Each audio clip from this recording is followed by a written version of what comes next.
everybody. I'm Tracy Tucker, and welcome to the Who is in My Genes podcast, where we share adventures in exploring family trees, including tips for researching your own family tree, stories about discoveries, DNA testing and matches, and lots about adoptee searches and advocacy, because we believe everyone has a right to know who is in their genes. In this episode, we're going to take a look at my paternal grandparents and great-grandparents who emigrated to the U.S. in the early 1900s from Eastern Europe, and how looking at certain records out of context can make things rather confusing, especially if you aren't intimately familiar with certain aspects of history, which I am most certainly not.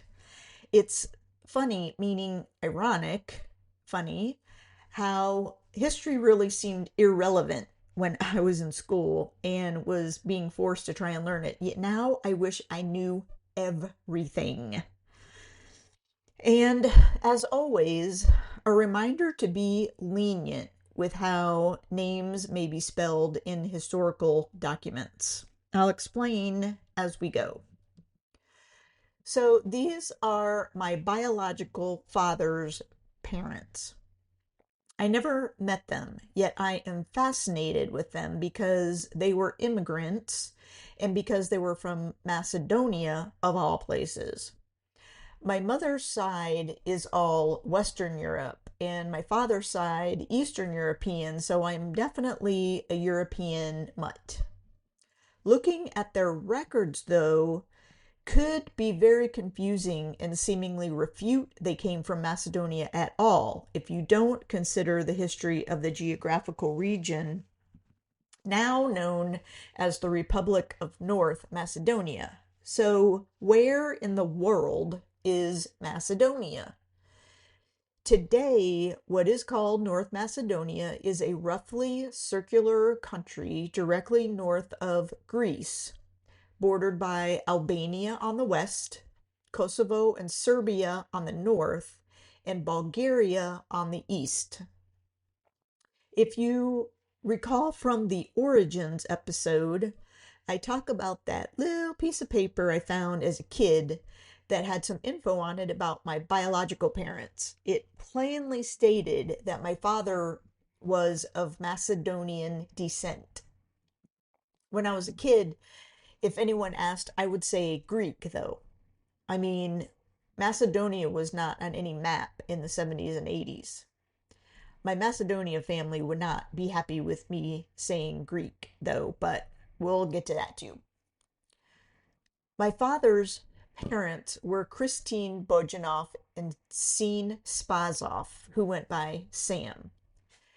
Christine Bojinoff, or Ristana in her native tongue, was born on November 8, 1903. Her obituary states she was born in Prilep, Macedonia, but it's actually Prilep, P-R-I-L-E-P. I first found her in the 1920 census at age 16, where she was living on Mengelborg Street in Johnstown, Pennsylvania. She's listed as an alien born in Bulgaria. She's with her parents, F.R.G.S and Mary Bojinoff, B-O-J-I-N-O-F-F.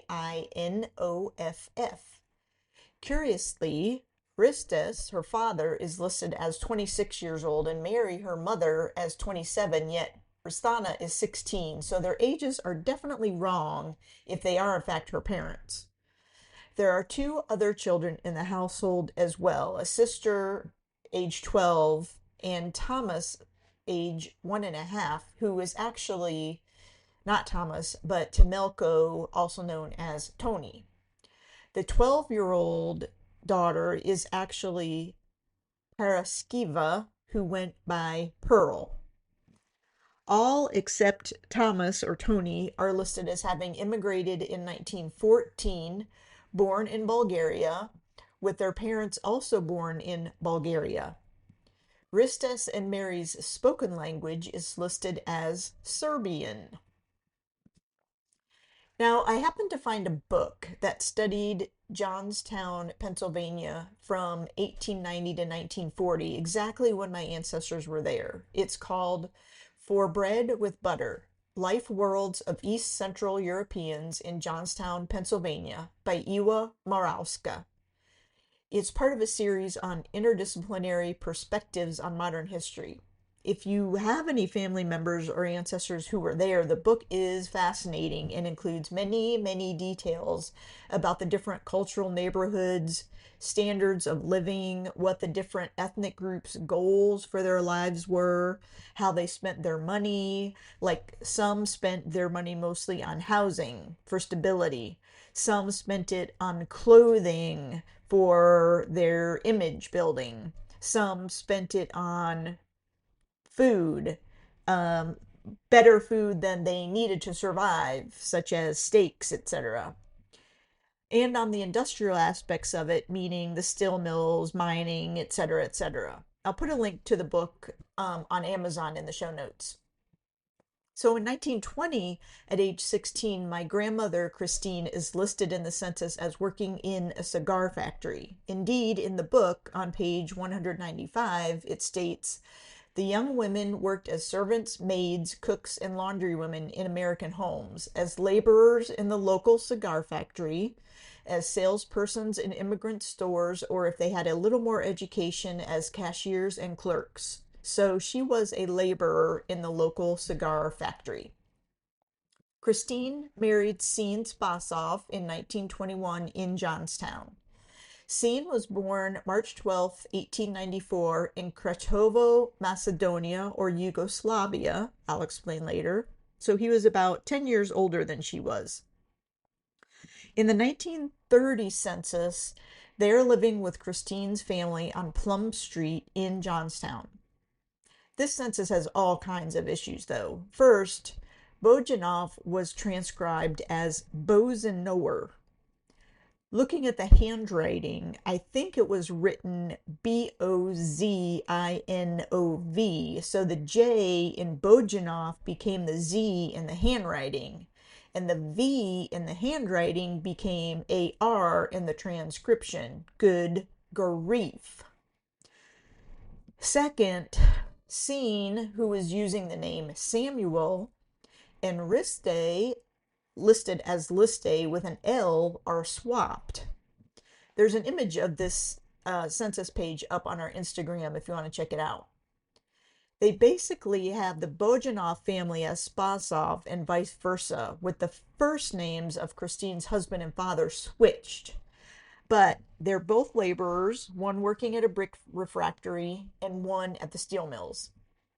The years of immigration listed are 1907 for Sam, 1912 for Riste, and 1914 for both Mary and Christina, which is consistent with the 1920 census. So it seems perhaps the Bojinoffs all came over in 1914, with Sean or Sam earlier in 1907, when he would have been about 13. So that seems wrong, because from what I've been told by my cousins in Macedonia, he came by himself. I haven't been able to find anything for him prior to his marriage to Christine, though, including the 1920 census.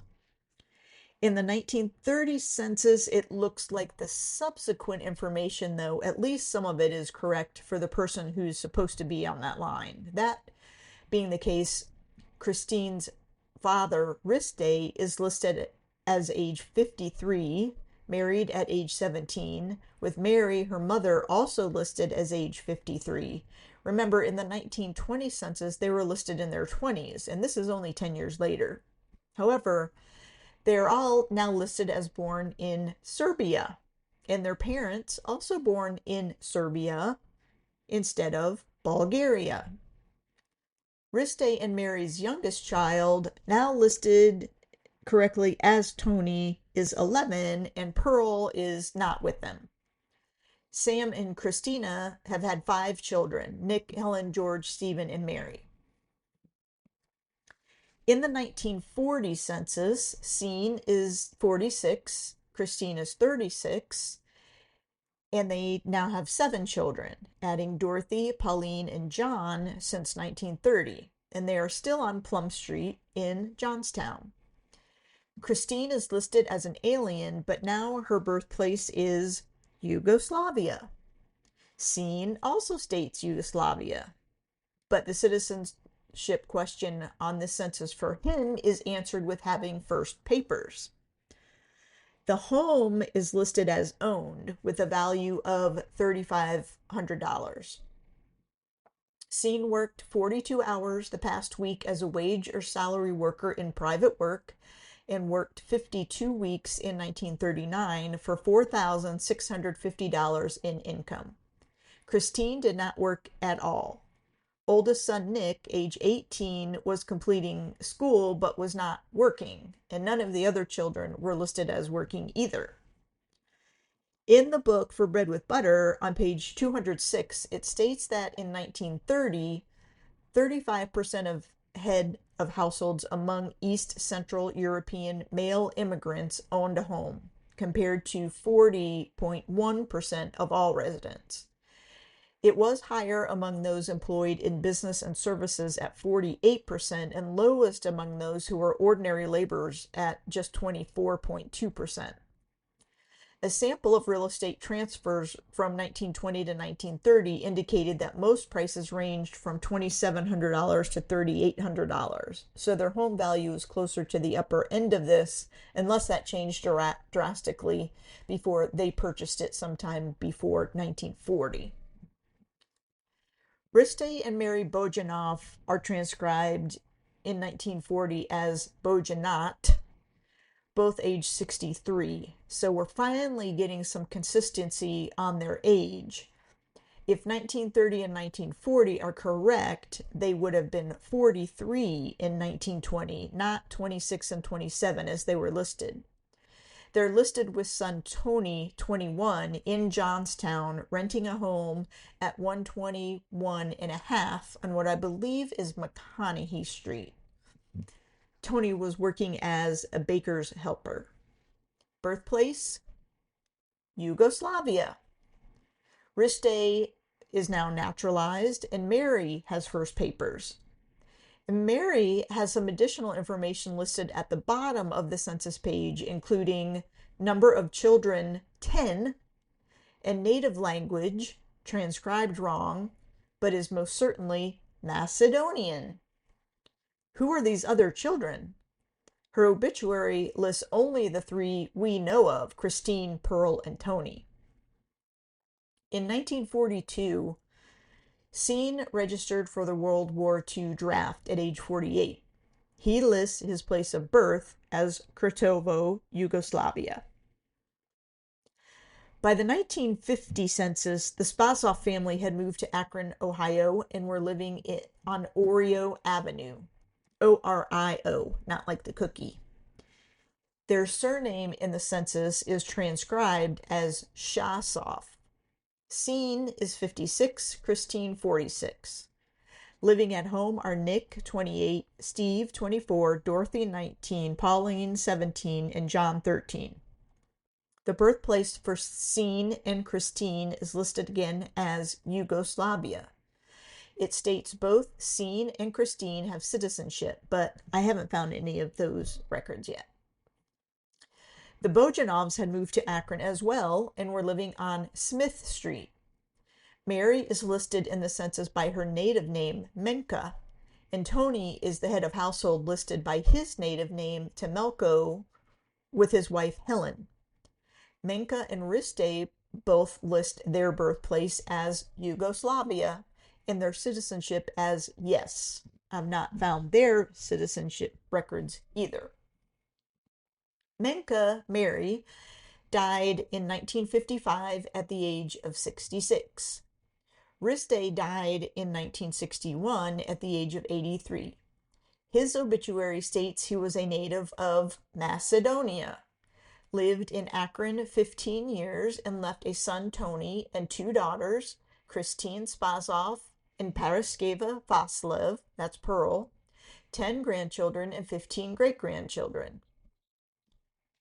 He was a member of the Macedonian Pilaster Club in St. Elia, Macedono-Bulgarian Eastern Orthodox Church.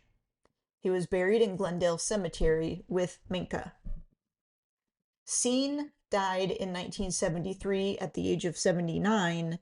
In his obituary states he was a member of the Croatian Fraternal Union Society, the Macedonian Political Organization, and the Macedonian Bulgarian Eastern Orthodox Church.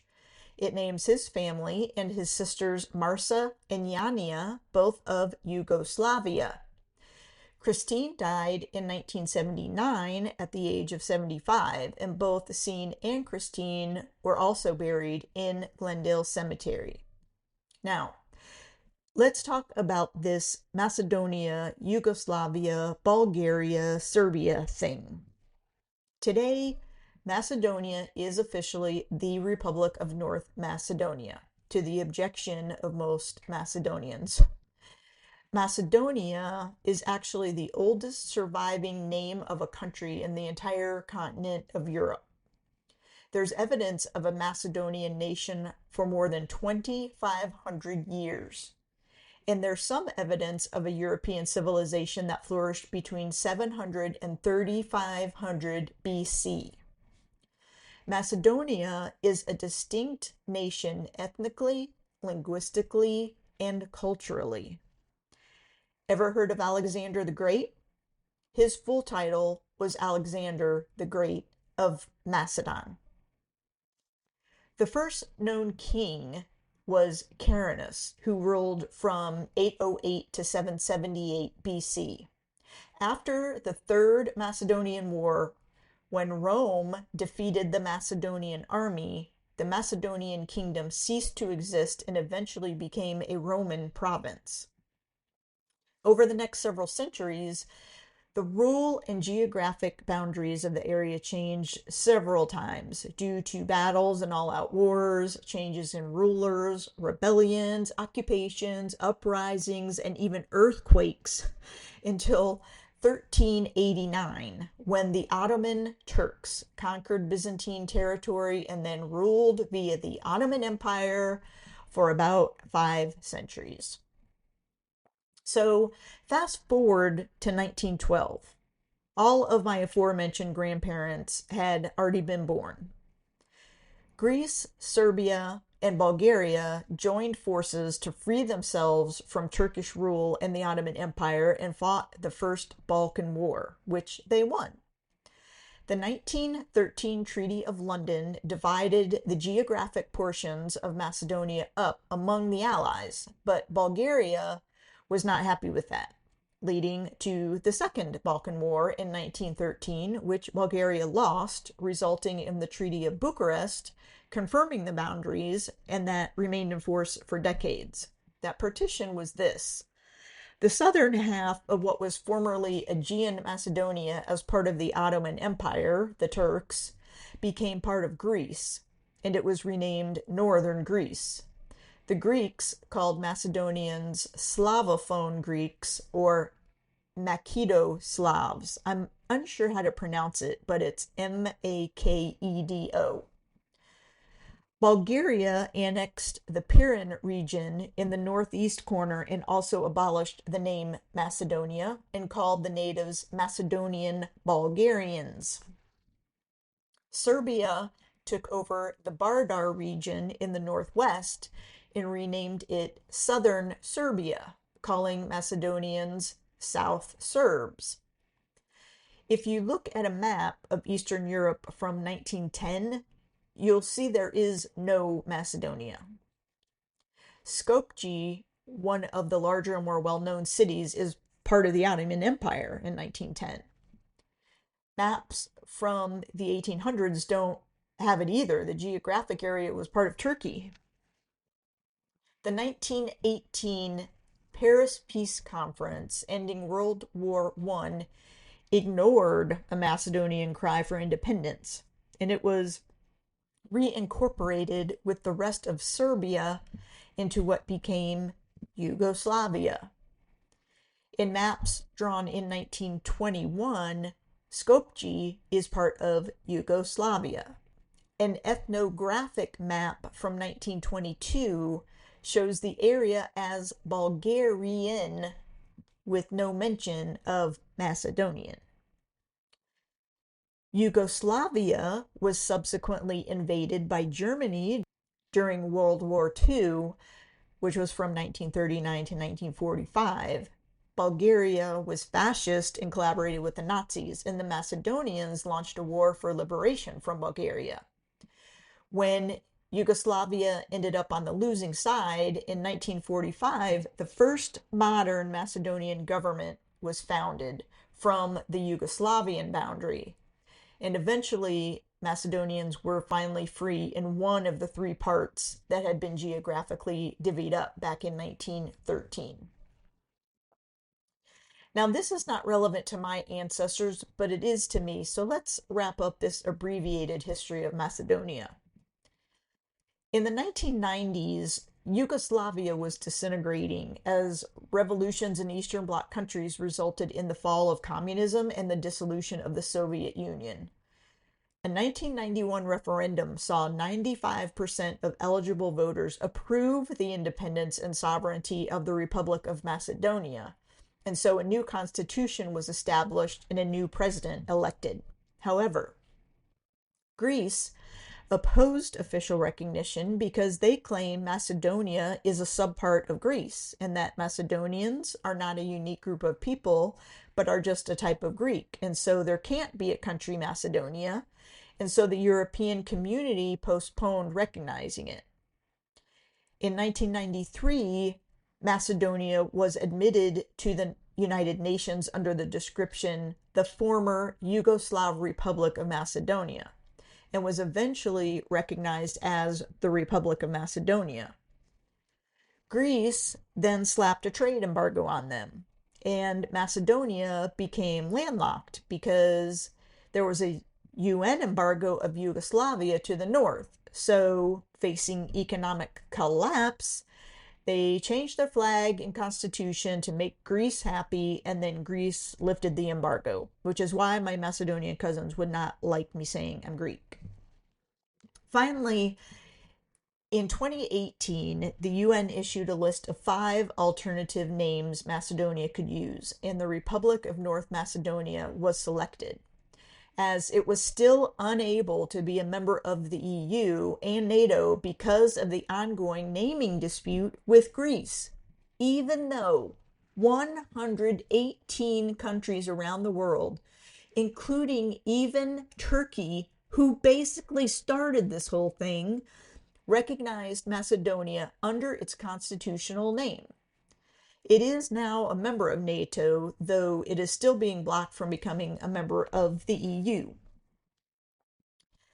There's way more to the story of Macedonia and Macedonians, and I could go on and on about it, but for our purposes here, it explains why my Macedonian ancestors stated they were from Bulgaria, Serbia, or Yugoslavia, or spoke Serbian, why Scene stated he was born in Kratovo, Yugoslavia.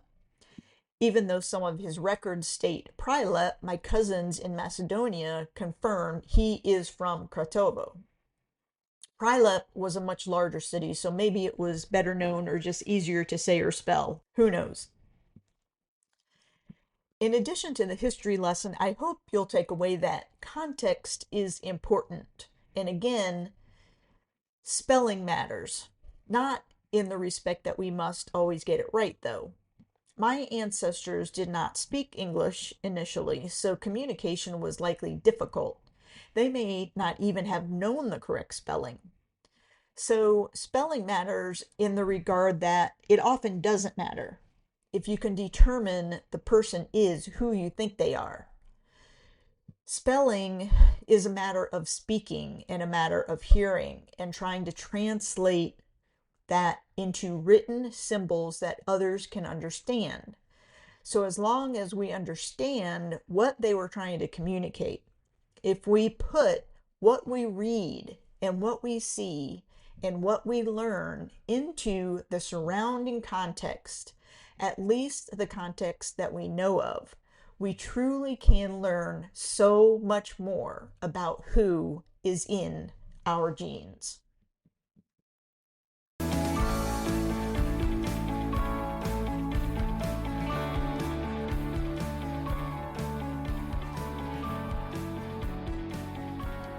Thank you for listening to the Who is in My Genes podcast with me, Tracy Tucker. If you enjoyed it, please give us a great review to help others find the show, and follow us to get notified of new episodes. Visit us online at whoisinmygenes.com for all the ways we can help you find out who is in your genes, and follow us on Instagram for the images we mention in the show. Links are in the show notes. Join us next week for a new episode of Adventures in Exploring Family Trees.